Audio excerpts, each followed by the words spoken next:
Coque machine. Water.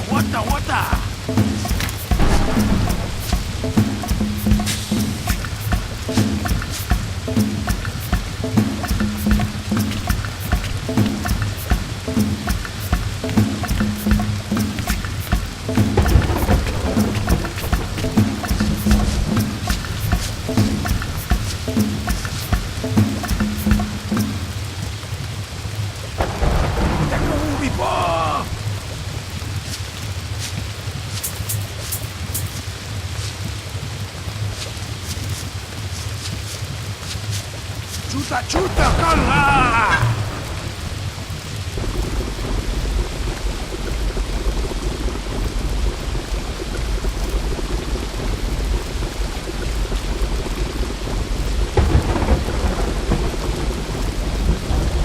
Teka ubi pa!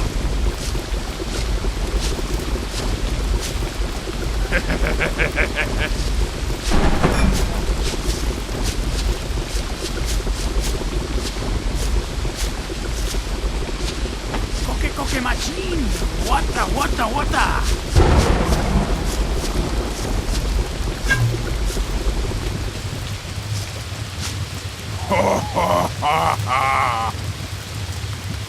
Coque machine! Water!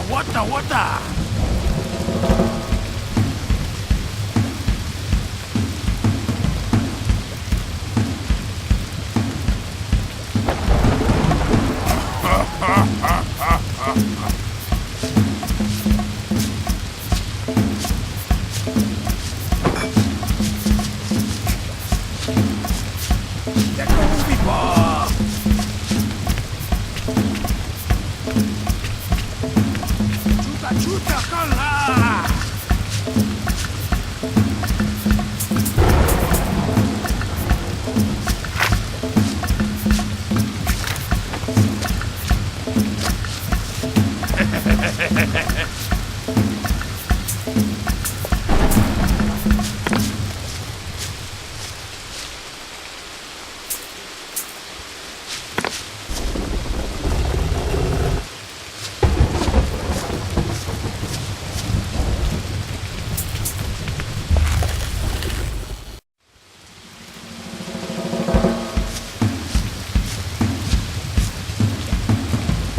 Coque machine! Water!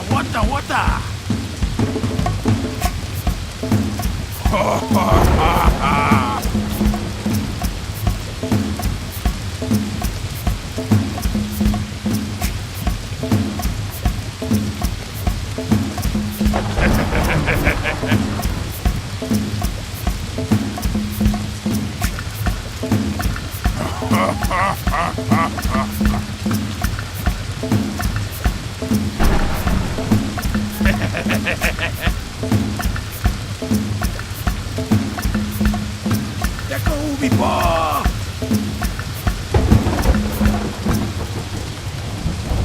Chuta, calla!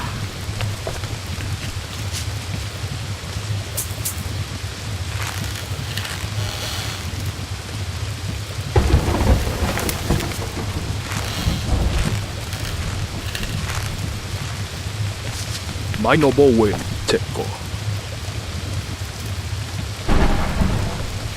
Chiwa, bila colcha. Chuta, calla! Teka ubi pa!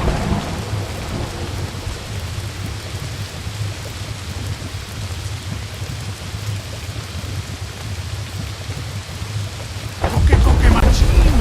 Water!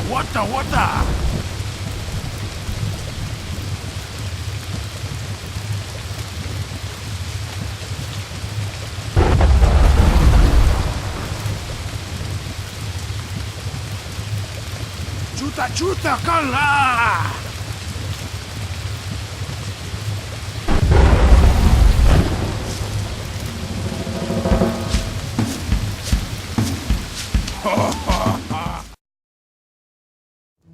As soon as he took his first steps in the tunnel, the gigantic stone door closed behind him. The light from the candle bounced down the narrow stone passageway while he searched for some clue that would lead him to the shaman. When he pointed his tenuous light at the ground, Teku thought he could make out the footprints of Yaka and his captors. He was slowly bending down to study them, when suddenly he noticed that several dark forms were emerging from between the rocks. It was a trap. When he stood up, Teku received a sharp blow to the head, and he saw no more. Teku, open your eyes. Come on, wake up. Teku sat up slowly. It felt as if his head was about to explode. Up here, by the light of the gods. I didn't think you survived the attack on the village. How did you manage to get here? I was starting to think all was lost. Despite being locked in those cages, master and apprentice couldn't hide their joy at finding one another. Teku told the shaman how some people had managed to survive the fire.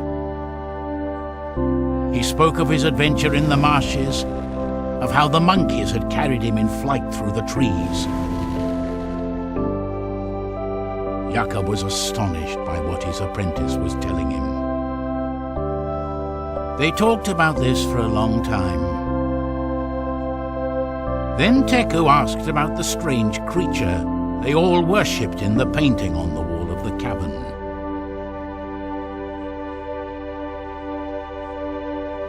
His master's expression suddenly turned serious, as if it was something he would have preferred never to have to speak about. It all started long before your birth. As you know, our ancestors were born after the fourth destruction of the world. Since then, we've populated the earth and tried to honor the gods, whose wrath could bring on another cataclysm.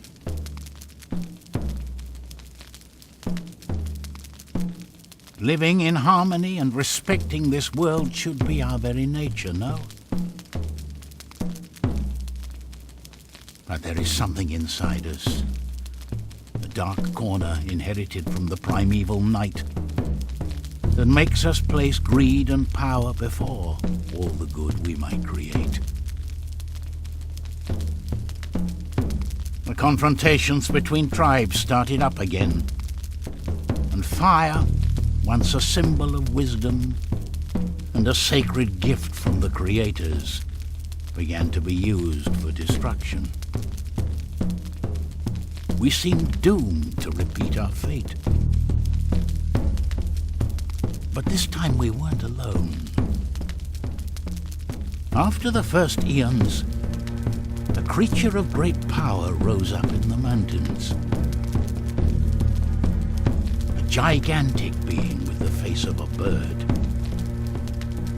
full of wisdom and light.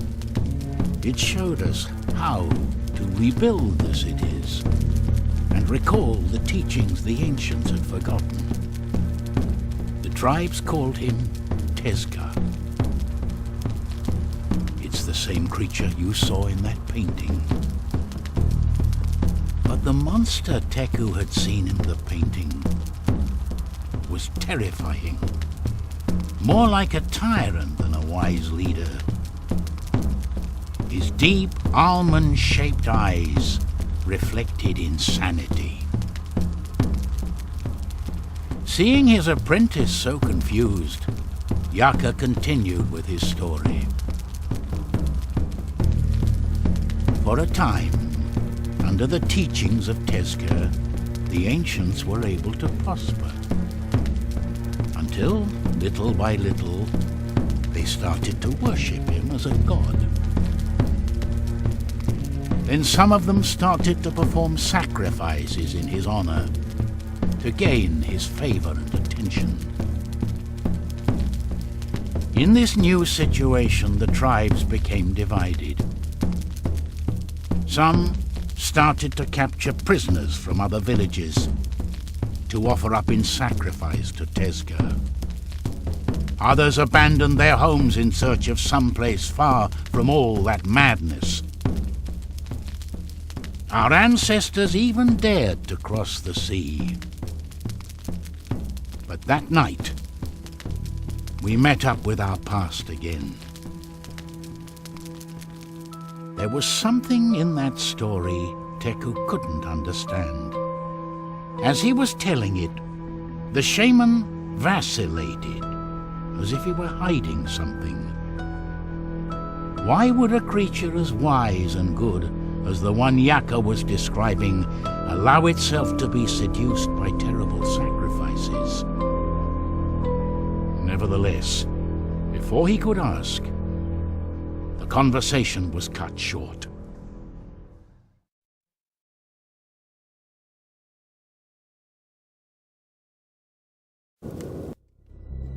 Hanging from the belt of the warrior, Teku could see a bunch of keys. These could be the keys to the cells. Now, he had to put his mind to getting them and escaping.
Climb up here.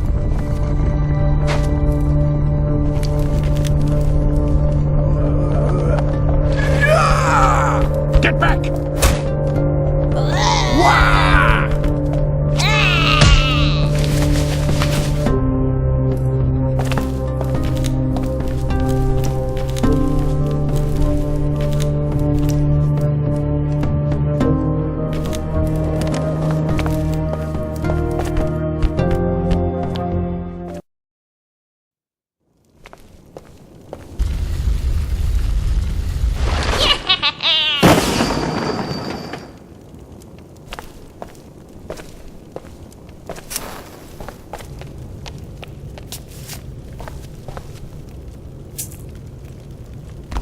The mask seemed to fit perfectly onto the stone figure.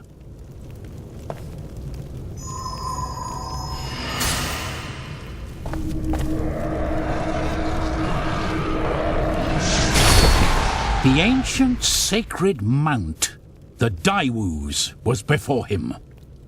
Mounted on the ancestral beast, he could catch up with his enemies and rescue Yaka. But there was no time to lose.